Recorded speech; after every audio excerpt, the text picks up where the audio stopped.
Welcome back to another week. My name is Derek, and today we're going to be going over some of the things that you might have missed out from last week, along with some of the new updates. So let's get started.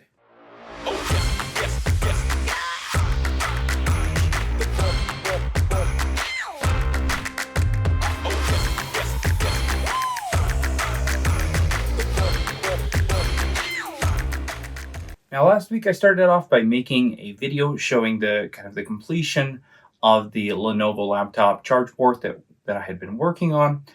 And then I made a full video including all three parts with nothing left out so that you can see kind of what it takes to do a repair like that. And a lot of the techniques and things that I did apply in many different applications across all different types of repairs. So when it comes to soldering a port of any kind, I highly recommend that you watch through it so that you can pick up on those tips and tricks and use them in your day-to-day repairs. Now, one of the videos I did last week that I still would like some help on is an iPhone SE 2022 that went swimming. It sat at the bottom of a lake for a few days. Not a whole lot of water damage happened. There was a corroded area, but the issue is lack of touch.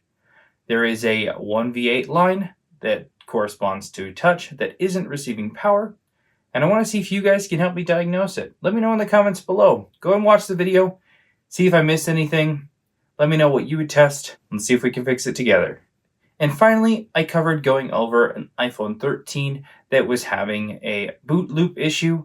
So I showed you a fairly quick process to diagnose this particular boot issue and fix it. So if you haven't checked out that video, go ahead and do so.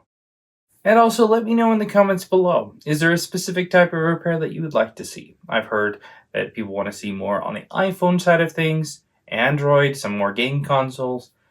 What repairs would you like to see? What would you like me to dive deeper into? Maybe I've even done a video, but you'd like some clarification or something very specific that I might have glossed over, thinking it wasn't as important. Or maybe there's a tool that you'd like to see that's on the website that you'd like to see a demo of before buying it. I look forward to reading your comments down below. Thanks a ton for watching, and we'll see you this week for a bunch more videos.